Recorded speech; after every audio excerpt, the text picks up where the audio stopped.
السلام علیکم۔ آج بدھ ہے، اپریل کی 20 تاریخ۔ پاکستان میں سر شام کے 7، بھارت میں 7:30 اور یہاں ہمارے اسٹوڈیوز کی گھڑیوں میں صبح کے 10 بج رہے ہیں۔ وائس آف امریکہ واشنگٹن کی اردو سروس سے میں ہوں خالد حمید، خبروں کے ایک بلٹن کے ساتھ۔ امریکی کانگریس کی خاتون رکن الہان عمر 4 روزہ دورے پر پاکستان پہنچ گئی ہیں۔ پاکستان کی وزارت خارجہ کے ترجمان عاصم افتخار نے وائس آف امریکہ کو بتایا کہ الہان عمر اس دوران اسلام آباد کے علاوہ پاکستان کے زیر انتظام کشمیر میں زیادہ وقت گزاریں گی، جبکہ توقع ہے کہ وہ ایک دن کے لیے لاہور بھی جائیں گی۔ ذرائع کے مطابق توقع کی جا رہی ہے کہ وہ اپنے اس دورے میں صدر عارف علوی اور وزیر اعظم شہباز شریف سے بھی ملاقات کریں گی، جبکہ اعلیٰ عسکری قیادت سے بھی ان کی ملاقات متوقع ہے۔ الہان عمر نے سابق وزیر اعظم عمران خان سے بنی گالہ میں ان کی رہائش گاہ پر ملاقات کی۔ تحریک انصاف کی رہنما شیریں مزاری کے مطابق الہان عمر نے اسلاموفوبیا کے خلاف عالمی سطح پر عمران خان اور پی ٹی آئی کے موقف اور کام کی تعریف کی۔ اس موقع پر عمران خان نے بھی مختلف مسائل پر الہان عمر کی جرأت مندانہ اور اصولی موقف کو سراہا۔ پاکستان کے وزیر اعظم شہباز شریف کی صدارت میں کابینہ کا پہلا اجلاس ہوا، جس میں ملکی معیشت کی صورتحال پر شدید تشویش کا اظہار کیا گیا۔ بعد میں وزیر خزانہ مفتاح اسماعیل نے نیوز کانفرنس میں کہا کہ ایسا کوئی طریقہ نکالیں گے کہ IMF پروگرام بحال ہو جائے، بجٹ ڈسپلن واپس لائیں گے۔ مفتاح اسماعیل کا کہنا تھا کہ امید ہے کہ اب روپیہ مستحکم رہے گا اور مزید کم نہیں ہوگا۔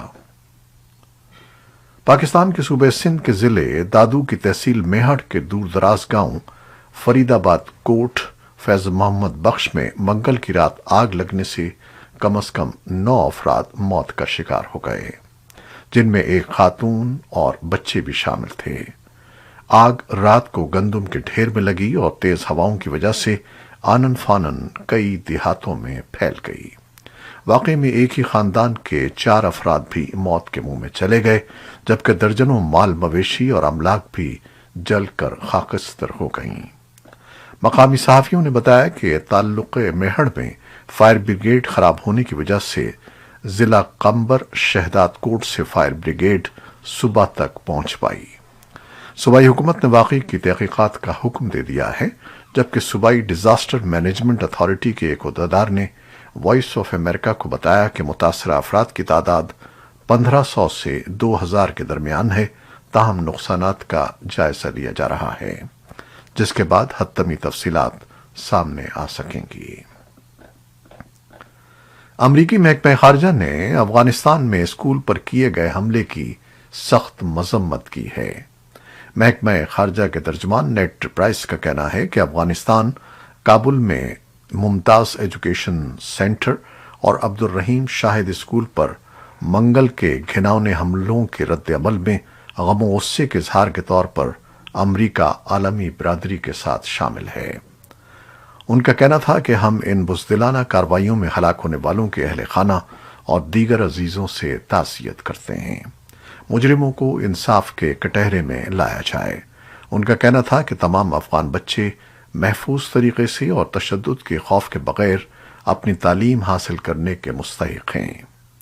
اقوام متحدہ کے سیکرٹری جنرل انتونیو گوتریس نے بھی ایک ٹویٹ میں کابل کے اسکولوں پر ہونے والے مہلک حملوں کی مذمت کی ہے اور متاثرین کے اہل خانہ کو تعزیت کا پیغام بھیجا ہے۔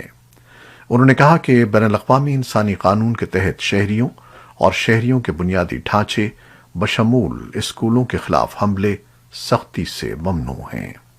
یونیسیف کی ایگزیکٹو ڈائریکٹر کیتھرین رسل نے ایک بیان میں کہا کہ وہ مغربی کابل میں اسکول کے بچوں کو نشانہ بنانے والے وحشیانہ حملوں سے خوفزدہ ہیں۔ بیان میں کہا گیا ہے کہ یونیسیف اس حملے کی مذمت کرتا ہے اور تمام فریقین سے سخت الفاظ میں اپیل کرتا ہے کہ وہ ہر وقت بچوں کی حفاظت کریں۔ UNHCR کے سربراہ فلپو گرینڈی نے ایک ٹویٹ میں ہلاک یا زخمی ہونے والوں کے اہل خانہ سے تعزیت کی۔ افغانستان کے لیے امریکہ کے خصوصی ایلچی تھامس ویسٹ نے ٹویٹر پر کابل میں طلباء پر ہونے والے خوفناک اور بزدلانہ حملوں کی مذمت کی ہے۔ ایمنسٹی انٹرنیشنل نے اسکول پر حملے کو مذہبی اور نسلی اقلیتوں پر قابل مذمت حملہ قرار دیا ہے۔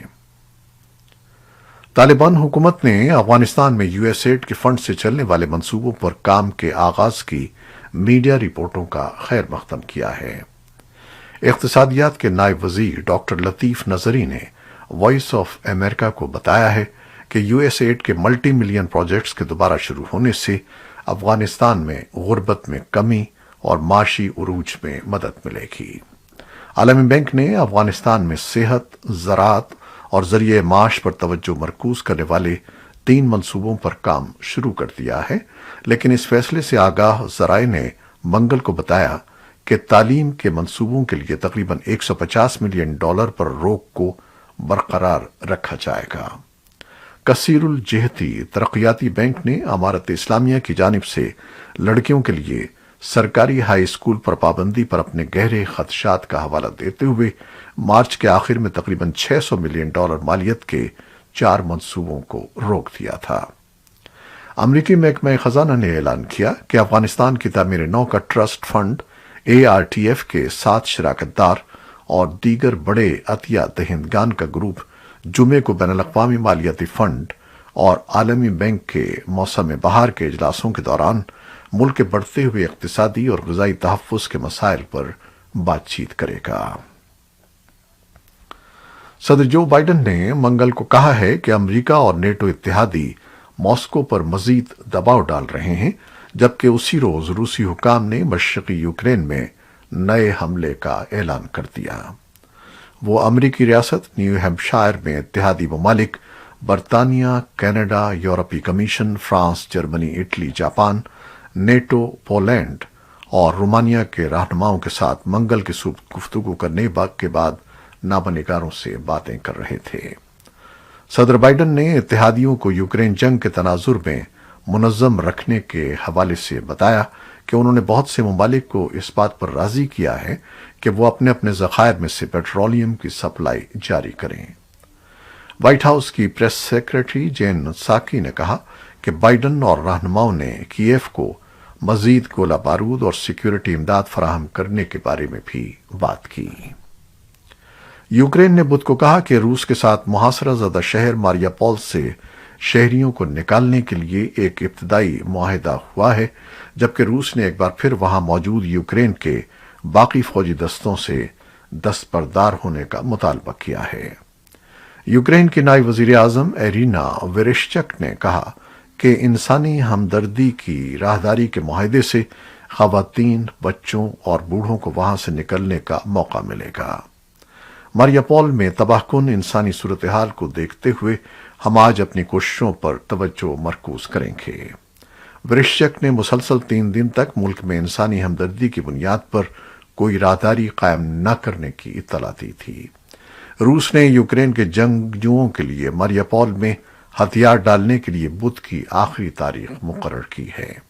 یہ الٹیمیٹم کے سلسلے میں تازہ ترین ہے جسے یوکرین نے مسترد کر دیا ہے۔ ماریاپول میں پیش رفت اس وقت ہوئی جب روس نے اسٹریٹجک لحاظ سے اہم ڈونباس خطے میں اپنی فوجی موجودگی میں اضافہ کرنا جاری رکھا۔ برطانیہ کی وزارت دفاع نے بدھ کو کہا کہ خطے میں لڑائی تیزی اختیار کر رہی ہے کیونکہ روسی افواج نے یوکرین کے دفاع کو توڑنے کی کوشش کی ہے۔ وزارت نے کہا کہ یہ یوکرین بھر کے شہروں پر روس کے حملے کے ملک کے مشرق میں یوکرین کی کمک اور ہتھیاروں کی نقل و حرکت میں خلل ڈالنے کے ان کے ارادے کو ظاہر کرتے ہیں۔ یورپی کونسل کے صدر چارلس مشل نے بدھ کو کیف کا غیر اعلانیہ دورہ کیا۔ یورپی رہنماؤں کی دورے یوکرین کے لیے حمایت کا اظہار ہیں۔ اقوام متحدہ میں امریکہ کی سفیر لنڈا تھامس گرین فیلڈ نے کہا ہے کہ روسی حملے کے بعد یوکرین چھوڑ کر دوسرے ملکوں میں جانے والے افراد میں 90% خواتین اور بچے شامل ہیں۔ ایک ٹویٹ میں انہوں نے کہا کہ ان مہاجرین کو بے پناہ خطرات کا سامنا ہے اور انہیں اسمگل ہونے، استحصال اور صنفی بنیاد پر تشدد کا سامنا ہے۔ سفیر لنڈا گرین نے زور دیا کہ ان مہاجرین کو درپیش خطرات کو کم کرنے کے لیے ہمیں ہر ممکن کوشش کرنی چاہیے۔ اقوام متحدہ کے سیکریٹری جنرل اینتونیو گتریس نے اس ہفتے آرتھوڈاکس ایسٹر کے موقع پر 4 دن کے انسانی بنیادوں پر جنگ روکنے کی اپیل کی ہے۔ گتریس نے مطالبہ کیا کہ 21 اپریل سے شروع ہونے والی لڑائی کو روکا جائے کیونکہ یہ آرتھوڈاکس عیسائی کیلنڈر میں مقدس جمعرات ہے اور اس کے مطابق 24 اپریل تک ایسٹر کا تہوار منایا جاتا ہے۔ ترکی کے وزیر خارجہ مولود چاوشوغلو نے کہا ہے کہ یوکرین کے تنازع کو ختم کرانے کی ترکی کی کوششوں کے سلسلے میں روس اور یوکرین کے اپنے ہم منصبوں سے ٹیلی فون رابطے کی کوششیں جاری ہیں۔ چاوشوغلو نے منگل کے روز اخباری نمائندوں کو بتایا کہ یوکرین کی سیکیورٹی کی ممکنہ ضمانتوں کے لیے ترکی 5 عالمی طاقتوں امریکہ، چین، فرانس، روس اور برطانیہ اور دیگر ملکوں سے بھی گفتگو کا ارادہ رکھتا ہے۔ انہوں نے یہ بات ترکی کا دورہ کرنے والے ہنگری کے وزیر خارجہ کے ساتھ انقرہ میں مشترکہ اخباری کانفرنس کے دوران کہی۔ روس نے منگل کو کہا ہے کہ وہ 15 ڈچ سفارتکاروں کو ملک سے نکال دے گا اور ان کے پاس ملک چھوڑنے کے لیے 2 ہفتے ہیں۔ ہالینڈ کی جانب سے گزشتہ ماہ 17 روسیوں کی بے دخلی کے بعد یہ جوابی کارروائی کی گئی ہے۔ ڈچ حکام کا کہنا تھا کہ بے دخل کیے جانے والے سفارتکار دراصل انٹیلیجنس آفیسرز تھے۔ روس کے اعلان کے جواب میں ڈچ خارجہ امور کے وزیر ہاکسٹر نے ایک بیان میں کہا کہ یہ توقع تھی کہ روس جوابی اقدام کرے گا، تاہم یہ افسوسناک قدم ہے۔ بھارت میں حالیہ کچھ برسوں کے دوران فرقہ وارانہ ہم آہنگی اور ہندو مسلم اتحاد کی صورتحال ابتر ہوئی ہے اور مسلمانوں کے خلاف ہندوؤں میں منافرت کا ماحول بنانے کی کوشش کی جا رہی ہے۔ رواں ماہ میں اب تک متعدد ریاستوں میں پرتشدد واقعات ہوئے ہیں۔ ہندوؤں کا الزام ہے کہ ان کے مذہبی تہواروں کے مواقع پر نکالے جانے والے جلوسوں پر مسلمانوں کے پتھراؤ کی وجہ سے یہ واقعات ہوئے ہیں، جبکہ مسلمانوں کا الزام ہے کہ ہندوؤں کے مذہبی جلوس مسلم علاقوں سے گزارے جاتے ہیں اور مسجدوں کے باہر رک کر اشتعال انگیز نعرے لگائے جاتے ہیں۔ ماہرین کہتے ہیں کہ یہ سب سیاست کی کار فرمائی ہے، ورنہ سب مل جل کر رہنا چاہتے ہیں۔ سری لنکا میں حکام نے منگل کو پولیس اور حکومت مخالف مظاہرین کے درمیان ہونے والی جھڑپ کی تحقیقات کا وعدہ کیا ہے، جس کے نتیجے میں ایک احتجاجی ہلاک ہو گیا۔ مظاہرین نے دارالحکومت کولمبو سے تقریباً 90 کلومیٹر شمال مشرق میں واقع قصبے رامبوکانا میں ایک ریلوے لائن کو بلاک کر دیا تھا اور ایک ایندھن کے ٹینکر کو پٹڑیوں کو عبور کرنے سے روک دیا تھا۔ منگل کے روز ہونے والے تصادم میں کم از کم 13 مظاہرین زخمی ہوئے ہیں۔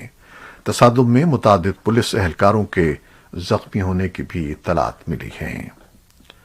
ترکی نے پیر کو شمالی عراق میں کردستان ورکرز پارٹی کے مسلح باغیوں کو نشانہ بناتے ہوئے ایک نئی زمینی اور فضائی مہم شروع کرنے کا اعلان کیا ہے۔ انقرہ حکومت کا کہنا ہے کہ آپریشن کوکو کلاک نام دیا گیا ہے اور یہ کارروائی PKK کو ترکی میں حملے کرنے کے لیے عراق کو ایک اڈے کے طور پر استعمال کرنے سے روکنے کے لیے ایک پیشگی اقدام ہے۔ ایک برطانوی جج نے جاسوسی کے الزامات کا سامنا کرنے کے لیے جولین اسانج کو امریکہ کے حوالے کرنے کی باضابطہ منظوری دے دی ہے۔ اب یہ کیس فیصلے کے لیے برطانیہ کی وزیر داخلہ کے پاس جائے گا اور ویکی لیکس کے بانی کے پاس اب بھی اپیل کی قانونی راہیں موجود ہیں۔ ویسٹ منسٹر میجسٹریٹس کورٹ کے جج نے بدھ کو ایک مختصر سماعت میں یہ حکم جاری کیا۔ اسانج کے وکلاء کے پاس داخلہ سیکریٹری پریتی پٹیل کے پاس گزارشات جمع کرانے کے لیے 4 ہفتے ہیں، جو یہ فیصلہ کریں گی کہ آیا ان کی حوالگی کی منظوری دی جائے یا نہیں۔ امریکہ اسانج کو جاسوسی اور ویکی لیکس کی خفیہ دستاویزات کی اشاعت سے متعلق کمپیوٹر کے غلط استعمال کے لیے مورد الزام ٹھہراتا ہے، جبکہ اسانج کا استدلال ہے کہ وہ آزادی اظہار کی پہلی ترمیم کے تحت دیے گئے تحفظ کے حقدار ہیں۔ کورونا وائرس سے متعلق خبریں۔ ایک امریکی وفاقی جج نے بائیڈن انتظامیہ کی پالیسی کے خلاف فیصلہ دیتے ہوئے